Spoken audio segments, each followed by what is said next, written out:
কুম্ভে পদপিষ্ট হয়ে মৃত পশ্চিম বর্ধমান জেলার জামুরিয়া বিধানসভার কেঁদা গ্রামের মৃত বিনোদ রুইদাসের পরিবার ক্ষতিপূরণের প্রথম কিস্তির ৫ লক্ষ টাকা পেলেন, কিন্তু কোনো কাগজপত্র ছাড়াই মহাকুম্ভে পদপিষ্ট হয়ে মৃত ব্যক্তির পরিবারের হাতে যোগী সরকারের ঘোষিত অর্থের এক কিস্তি হিসেবে ৫ লক্ষ টাকা নগদ দিয়ে গেল উত্তরপ্রদেশের ৪ জন ব্যক্তি।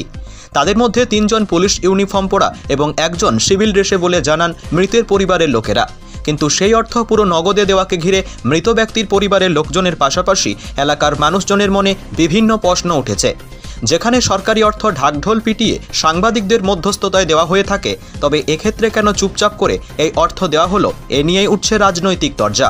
মৃত বিনোদ রুইদাসের স্ত্রী শর্মিলা রুইদাস বলেন, ক্ষতিপূরণ হিসেবে ২৫ লক্ষ টাকা দেওয়ার কথা, কিন্তু আমাদেরকে ৫ লক্ষ টাকা দিয়ে গেল। বাকি টাকা আরও ৪ কিস্তিতে দেওয়া হবে বলেছে তারা। কিন্তু প্রশ্ন হচ্ছে, একেবারেই দেখ বা কিস্তিতে দেখ, তা নিয়ে কোনো আপত্তি নেই, কিন্তু নগদ টাকা দেওয়া হচ্ছে কেন? আমরা জানি সরকারি টাকা চেক বা ব্যাংক অ্যাকাউন্টে দেওয়া হয়, আমরা বুঝবো কি করে যে এই টাকা আমাদেরকে ইউপি সরকার থেকে ক্ষতিপূরণ হিসেবে দেওয়া হলো? ব্যুরো রিপোর্ট, স্পষ্ট বার্তা। আপনাদের ওই কুম্ভ মেলাতে গিয়ে যে পদপিষ্ট হয়ে মারা গেছিলেন, ওনার ক্ষতিপূরণ কত পাওয়ার কথা ছিল জানেন? 25 লাখ টাকা পাওয়ার কথা ছিল। তার মধ্যে কালকে 19 তারিখে এসেছিল পুলিশ এসেছিল, ওখান থেকে 25 লাখ দেবার কথা, সেখান থেকে এসেছে 5 লাখ টাকা। 5 লাখ টাকা দিয়ে গেল, বলছে 5 কিস্তিতে 5 বার আসলে দিয়ে যাবো। এমনকি আমাদেরকে কোনো প্রুফ দেয়নি, কোনো কাগজ দেয়নি। টাকাটা এবার আমি ব্যাংকে জমা করতে গেলে তো আমাকে তো বলবে যে এত টাকা পেলেন কোথায় আপনি, এই প্রশ্নটা করছে এখন ব্যাংক ম্যানেজার। বলছে এত টাকা পেলে কোথায়, আপনার কী প্রমাণ আছে যে ওখান থেকে দিনছে টাকাটা?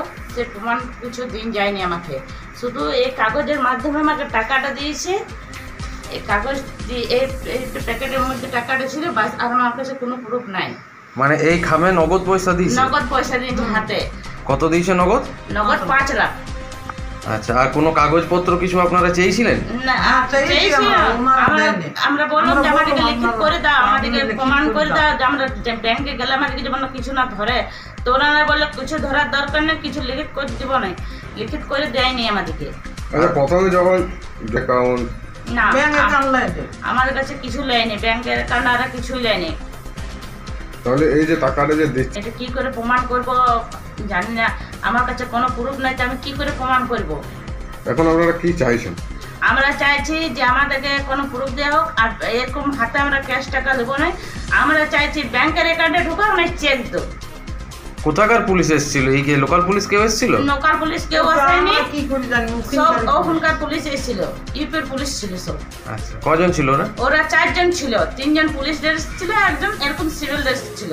এখন কোনো লিখিত নিয়ে গেছে আপনার কাছে? হ্যাঁ, লিখিত নিয়ে গেছে আমার কাছে।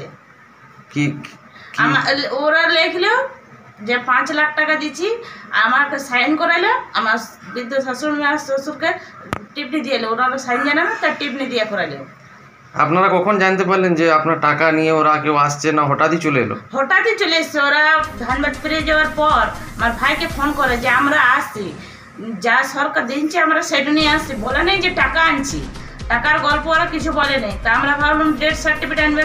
ওনারা যখন এত দূর থেকে আসছে, তখন ডেথ সার্টিফিকেট আনা উচিত ছিল, সেটাই তো আনা নেই, যেটা আমার দরকার খুবই। এখন ছেলে মেয়েদের ভবিষ্যতের ব্যাপার আছে, যে ডেথ সার্টিফিকেট না হলে এখন কোনো কাজে এগাবে না। কি প্রুফ না বাবা মরেছে, ডেথ সার্টিফিকেট তার আছে, তার তো কোনো নেই, তো কোনো যায় নেই আমাদেরকে। প্রথম কথা, যে পরিবারটার কাছে গেছিল বিনোদ রুইদাস, আমি যদিও অঞ্চল এবং দলের যদিও গ্রামের ব্যাপার, আমরা কিন্তু গ্রামের লোক হিসাবে পরবর্তী ক্ষেত্রে আমি অঞ্চল প্রেসিডেন্ট, আমরা কিচ্ছুই জানি না। আর আপনাদের মাধ্যম থেকে যেটুকু শুনতে পেলাম যে নগদ 5 লাখ টাকা দিয়ে গেছে। আচ্ছা বলুন দেখিনি, এই জামানায় 50,000 টাকা যদি ব্যাংকে রাখতে যায় কেউ, তার কাগজপত্র লাগে, ইনকাম ট্যাক্সের ব্যাপার থাকে। তখন আবার এটা বিজেপি গভর্নমেন্ট সিবিআই ঢুকিয়ে দেবে না তো ওদের বাড়িতে? আমার বক্তব্য এইখানেই, টাকাটা যে ওদের অ্যাকাউন্টে যাওয়াটা উচিত ছিল, অ্যাকাউন্টে না গিয়ে এরা ক্যাশ দিল কী করে? এমনও তো হতে পারে কোনো 2 নম্বরই টাকায় এখানে এসে দিয়ে গেল। অথচ কাল বাদ পরশু দিনে এই পরিবারটা দিয়েছে, গরিব লোক পাক আমরা চাই, কিন্তু তার তো একটা প্রসিডিওর আছে, সে প্রসিডিওর কেন মেনটেন হলো না? আপনাদের মাধ্যমে আমি এইটা ভালো করে তদন্ত করবার অনুরোধ জানালাম।